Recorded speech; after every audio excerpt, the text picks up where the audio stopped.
Here's how I went from having no idea what I wanted in life to having a clear and precise goal to follow, and the techniques you should use so you can change your life forever. See, if you have doubt and confusion about what you want out of life, you're not alone. See, most men in their 20s, like myself, have absolutely no idea. You leave school, not being told what to do.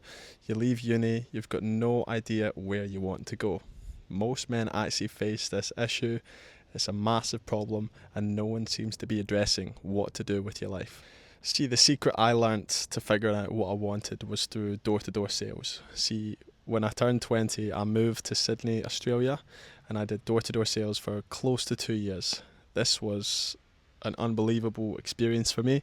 It taught me everything I know now about how to set goals, how to figure out what I want out of life, and how to actually build the determination to pursue those goals. See, I would say the most important thing for you to actually achieve what you want is setting proper goals.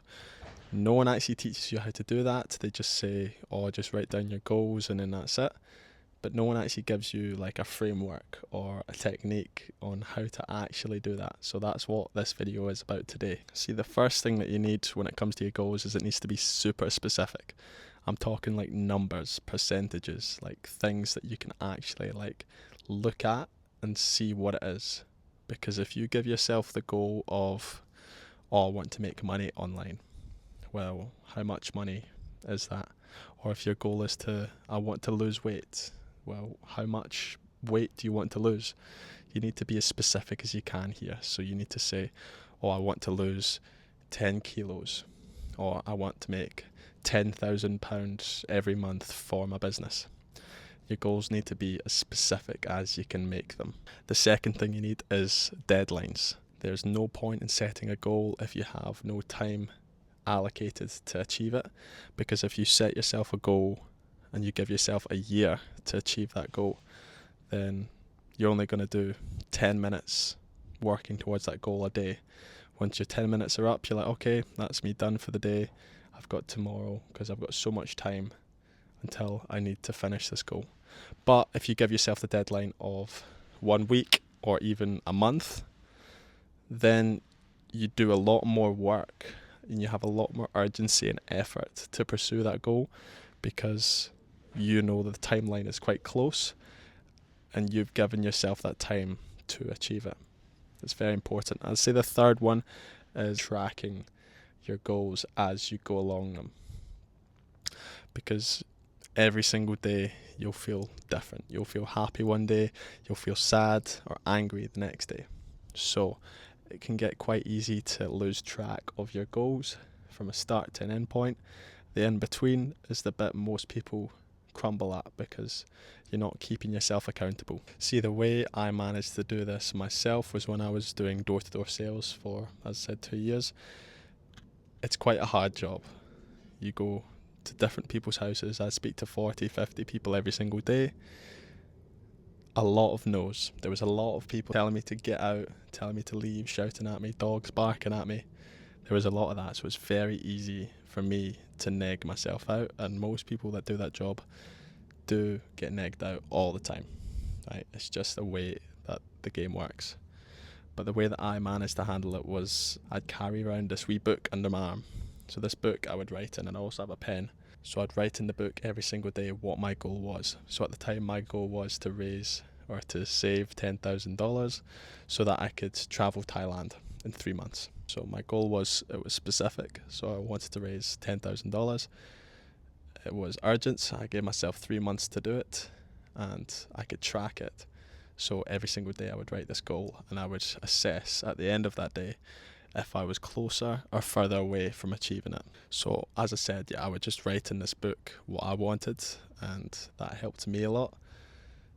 The CEO that I worked with, the boss of the company, the solar panel company I was with, he had a different technique. When he was my mentor, he used to tell me that he would put pictures of what he wanted out of life on the mirror of his bathroom. So every time when he woke up and he'd go to brush his teeth, there would be a picture of what he wanted. So he had the car that he wanted, the house that he wanted, and the amount of money that he wanted to make, and the family. So every time he would look at these photos, he would visualize it, he would manifest it in his mind, that these were the things that he was working towards, and that was what the rest of his day would be building towards. So he knew every single day why he was doing it. Now, there comes a massive issue when you don't know what you want, because I've been there as well. It's all good and well, people talking about how to push for your goals, all these motivation gurus online saying that you should just work harder, you should grind further, push more, but no one helps you figure out what it is that you want. How do you actually figure out what goal do you specifically want? What I'm doing at the minute is I've set an identity goal. That's what I call it.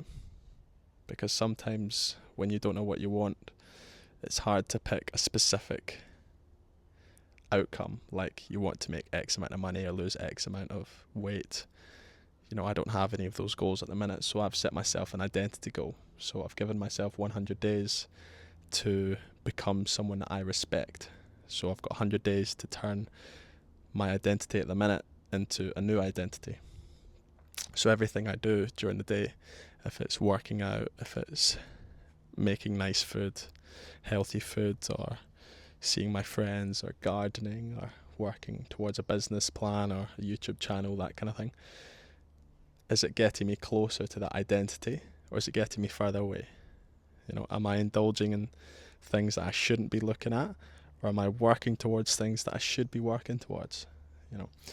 Sometimes setting an identity goal is a lot easier when you don't know what you want, because you can just look and imagine, okay, I don't know what I want at the minute, but who is the person that I want to become? Is it someone that works out? Is the identity of someone that makes more friends, or the identity of someone that makes more money? And you think, what would that person do every single day, day to day? And then you can start doing those things, and then eventually you will become that person.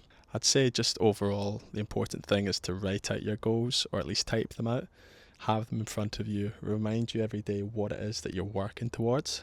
That actually really does help me. And I'm sure it would help a lot of these young men that have no idea what they're doing after school, after uni. They've got no idea, like how I used to be, of what they want to do with their life. A big part as well is taking the emotion out of your goals.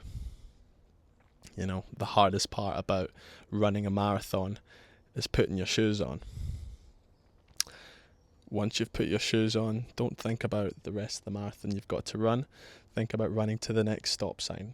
And then once you reach the stop sign, think about running to that tree in the distance. Once you reach the tree, think about running past that lamppost. Make your goals as simplistic and as measurable as you can. Because once you know that the goal isn't this massive mountain, it's just that next step, every step becomes easier and you achieve your goals a lot faster. So as I said in the video, the 3 things that you need to do for your goals is 1, make them as specific as you can, as specific and simple as you can. 2, make it so that there is urgency behind your goal, so you have a specific date to achieve it by. And 3, make sure that you can track your goals every single day, so that you know that you're getting closer and closer every single day that you are to achieving it. Dream big, but try to make your focus small, because when your focus is too large, you lose scope of how close you are to achieving it. Stop drifting, start living.